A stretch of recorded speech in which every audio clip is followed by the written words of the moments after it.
E aí, pessoal, beleza? Vamos dar continuidade aqui no artigo 21 do anexo 3 do decreto 37297.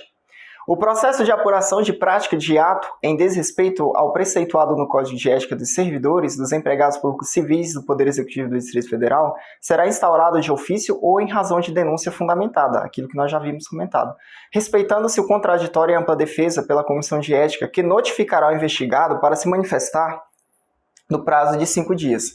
Então aqui a gente vê que é necessário, durante o processo administrativo ético, observar o contraditório e a ampla defesa, que são direitos constitucionalmente previstos. E também é o direito de defesa do servidor. Muitas vezes a situação que a gente observa nem sempre é aquilo que nós estamos compreendendo. Bacana? Então, quando houver essa instauração do processo, deverá ser notificado o servidor investigado para que apresente sua resposta no prazo de 5 dias. E aqui a lei não fala se é 5 dias úteis ou se é 5 dias corridos. A princípio, como não tem a palavra úteis, nós temos que deduzir que são 5 dias corridos. Mas aí, claro, cabe da Comissão de Ética também não notificar ali o servidor, por exemplo, de sexta para sábado, né? Porque ele vai perder 2 dias, sábado e domingo é feriado, fica difícil da pessoa ali muitas vezes encontrar um advogado para se defender, e aí no caso o prazo dela vai continuar correndo segunda, terça e quarta, ela vai ter 3 dias. Então pode ser que seja uma matéria de defesa também, processual, justamente esse cerceamento de defesa, né, por causa dessa conduta. Lembrando que o prazo de notificação ele começa a contar do próximo dia, e não do dia de notificação. Por exemplo, se você notificou ele na sexta, não começa a contar na sexta, começa a contar no dia seguinte, no sábado. Não faça isso, né, mas seria assim a contagem.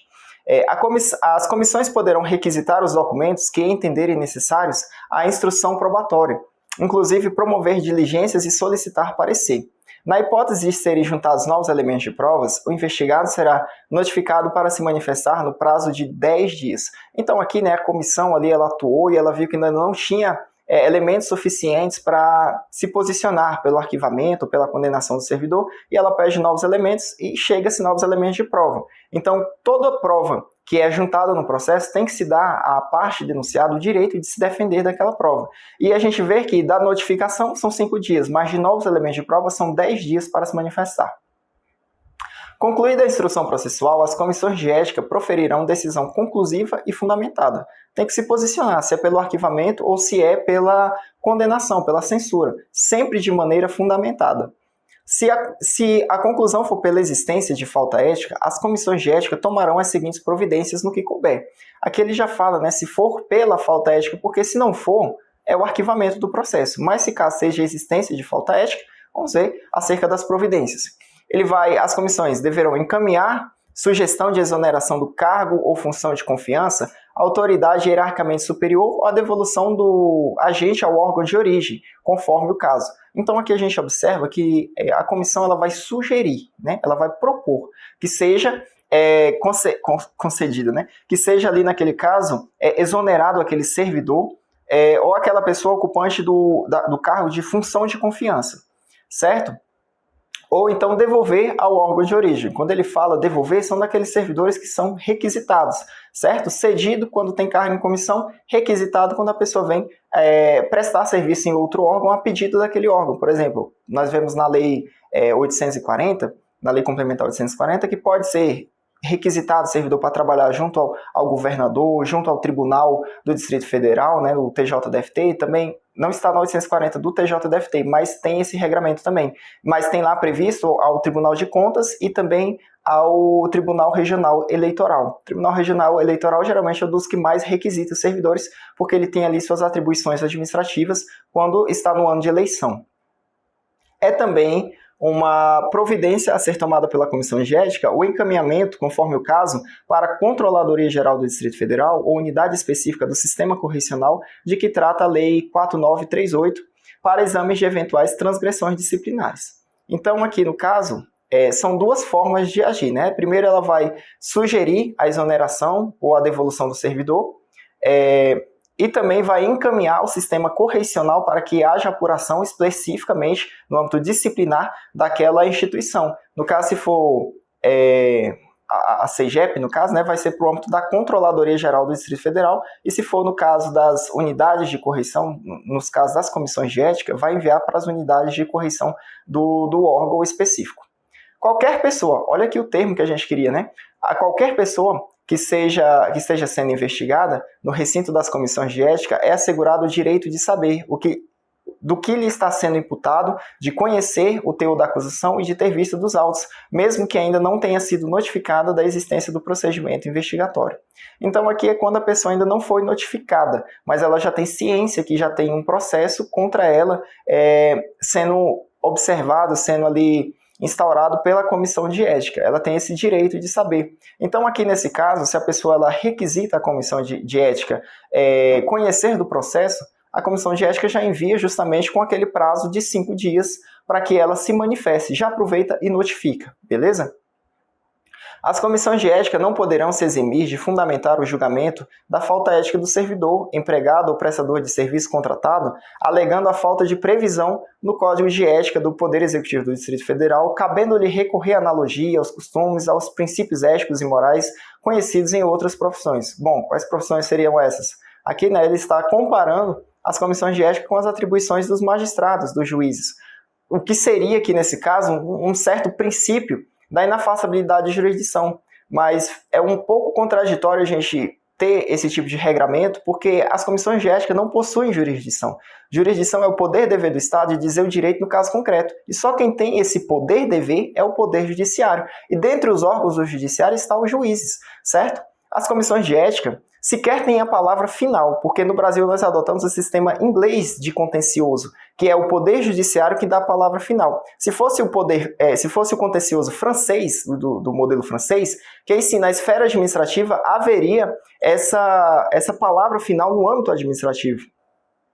E aí ele fala que deve ser sempre, não poderão se eximir de fundamentar o julgamento, porque todo ato administrativo ele precisa ter seu fundamento. Bacana? Vamos lá então. Havendo dúvida quanto à legalidade, a comissão de ética competente deverá ouvir previamente a assessoria jurídica do órgão ou entidade. Aqui, nós já vemos que ele dá uma relativizada no que ele havia acabado de falar, porque ele fala lá em cima que é recorrer à analogia, ao costume, aos princípios éticos, mas como nós estamos vendo, não cabe esse tipo de atuação para as comissões. Mas aqui é uma crítica de professor. Mas no caso da atuação, nós enviaríamos, nesse caso, a questão para a Comissão Geral de Ética se manifestar. No caso concreto, a comissão faz isso. Bacana? Mas aí fica essa crítica, porque aqui embaixo mesmo ele já fala que se houver dúvida jurídica, aí encaminha para a JL, para a Assessoria Jurídica Legislativa, porque nem sempre na Comissão de Ética vai ter pessoas ali formadas em direito para entender o que seria, a princípio, o princípio da inafastabilidade de jurisdição. Beleza? A conclusão da apuração não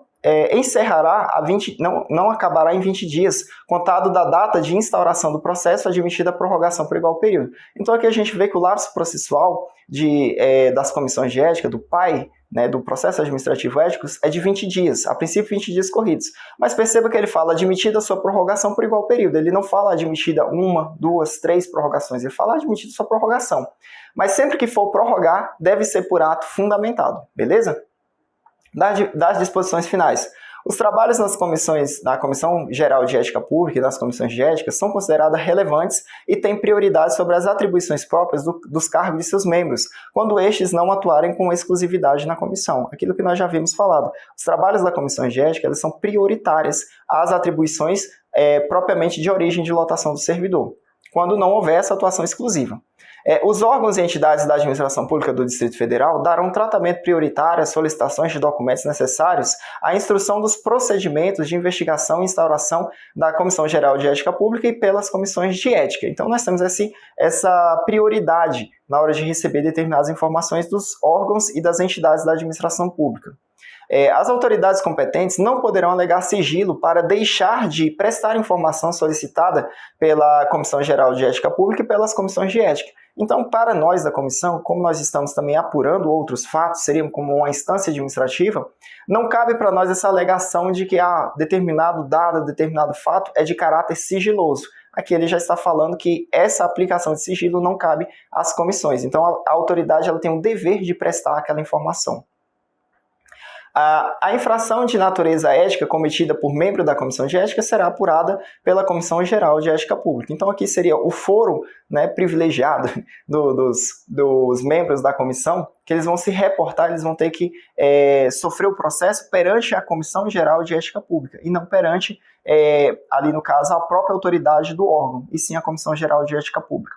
Dos recursos, caberá recurso ao dirigente máximo do órgão ou entidade nos julgamentos exarados pela Comissão de Ética. Então, quando a pessoa ali sofre, por exemplo, uma censura no processo administrativo ético, o recurso que ela vai direcionar é para o chefe daquela comissão. No caso aqui, por exemplo, seria para o secretário, para a secretária de Estado.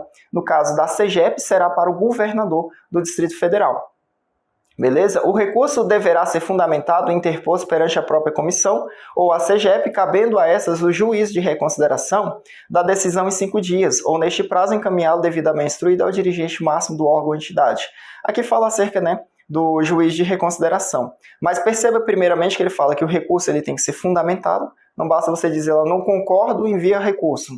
Tem que justificar o que você não concorda, o que você achou ali que está em desacordo com a real análise dos fatos. E também que esse recurso ele vai ser interposto, ele vai ser proposto perante a própria comissão. Então você não vai, você vai direcionar ele para a autoridade máxima do órgão, mas na hora de protocolar você vai enviar para a própria comissão, porque aí a comissão ela vai ter esse juízo de reconsideração. O que seria isso?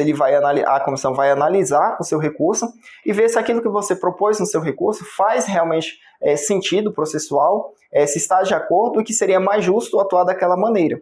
Bom, mas se a comissão não entender dessa forma, aí sim ela encaminha para a autoridade máxima do órgão ou da entidade. Diz também que são irrecorríveis as instaurações e demais deliberações da referida comissão.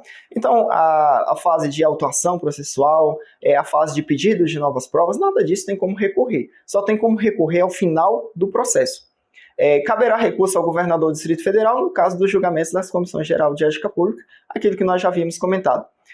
Dos canais, pessoal, que a gente deixa aí para vocês, o canal do GDF para comunicação de denúncias, se você quiser mandar sua denúncia para a Comissão de Ética, mandar sua dúvida, alguma coisa, tem aqui no caso da SEDES-DF, nós temos que é o e-mail da setica@sedes.df.gov.br, também pode ser encaminhado pelo canal da ouvidoria no telefone 162 ou pelo canal do Participa DF na internet. Beleza? Eu espero que você tenha gostado desse curso. Vou deixar para vocês também aí a nossa cartilha de ética aqui da Comissão de Ética da SEDES-DF.